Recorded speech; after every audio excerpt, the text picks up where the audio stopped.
বঙ্কিম ঘোষের পরিচয় আমি দিচ্ছি না, তবে বঙ্কিম ঘোষের ভালো লাগবে কি না আমি একটা বলছি। বঙ্কিম ঘোষ নামটি কিন্তু বামপন্থী আন্দোলন, বিশেষ করে উল্লেখযোগ্যভাবে আমি যদি বলি নির্দিষ্ট করে সিপিএম যে রাজনৈতিক দল, তার থেকেই তার উত্থান। তিনি মন্ত্রী ছিলেন, এই পরিচিতি কিন্তু এখনও তার গায়ে লেগে আছে, এই গন্ধ কিন্তু তিনি ছাড়তে পারেননি।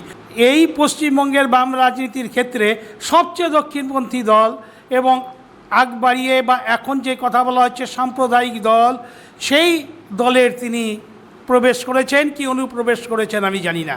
তবে এই রকম বামপন্থী মানুষ কেন তিনি আগে আমরা এই সো কল্ড বিজেপিতে স্থান নিলেন, সেখানে আশ্রয় নিলেন কেন?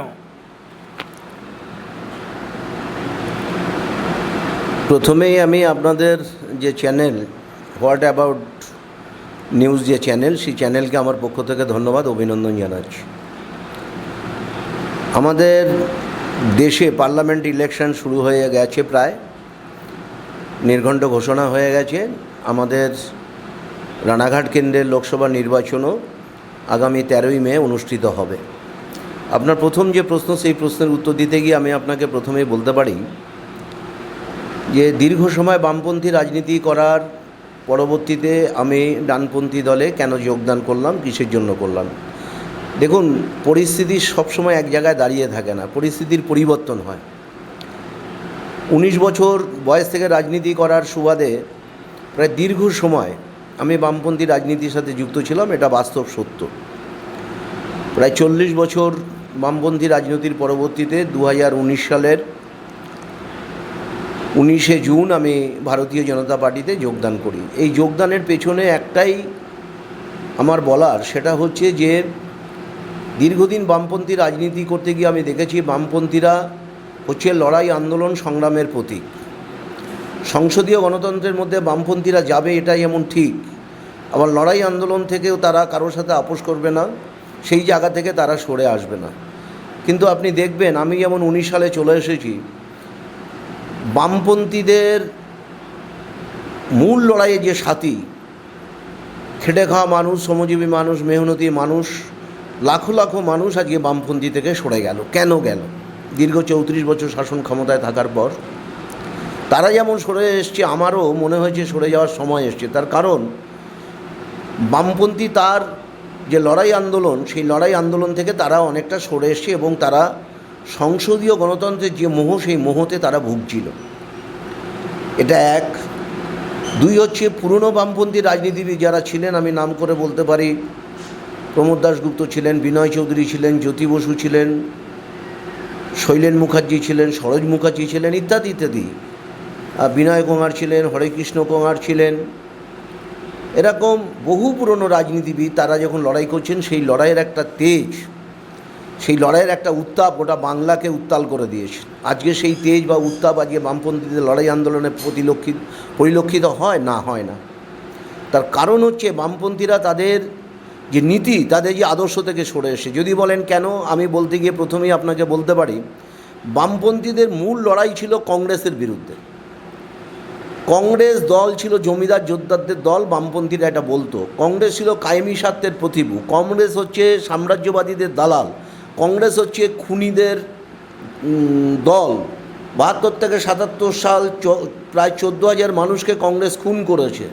কত মায়ের মাথার সিঁদুর তারা মুছে নিয়েছে, কত মায়ের কোল খালি করে দিয়েছে। এমনকি 70-এর দশকের শেষের দিকে যখন আমাদের 77-এ নির্বাচন হয়, সেই নির্বাচনের সময় আমি দেখেছি পাড়ার দাদারা দেওয়ালে দেওয়ালে যখন ওয়ালিং করছে, সেই ওয়ালিং করার সময় ইন্দিরা গান্ধীর ছবি এঁকে শকুনের ছবি দিয়ে তার পিঠের ওপর লেখা থাকতো, প্রগতিবাদের বুড়ি বাক্যি জুড়ি জুড়ি। এই যে কংগ্রেস জমিদার জোদ্দারদের দল এবং জমিদার জোদ্দারদের বিরুদ্ধেই ছিল বামপন্থীদের লড়াই। হঠাৎ করে কি এমন হলো, সাম্প্রদায়িক দল বিজেপিকে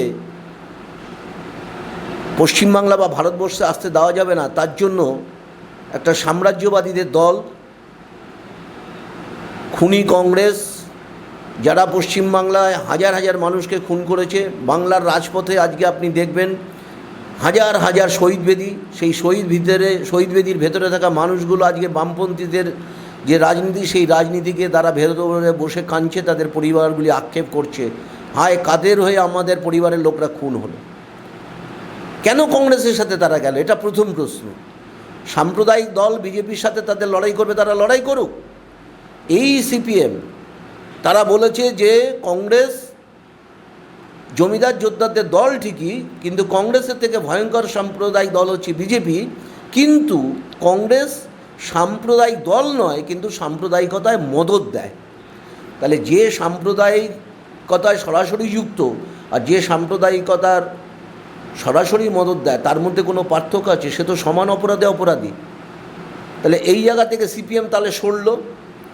আর কোন দল না সাম্প্রদায়িক আপনি আমাকে বলতে পারবেন? বামপন্থীরাও তো একদিন মুসলিম ভোটের ওপর দাঁড়িয়ে তারা রাজনীতি করেছে।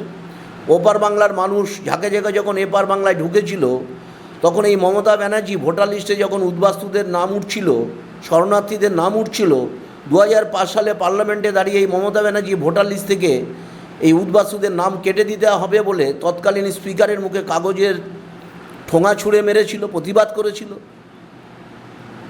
ফলে এই জন্যই আজকে বামপন্থী থেকে মানুষ সরেছে। আমার মতন বহু নেতা সরেছে, বামপন্থীদের ভোট কমেছে।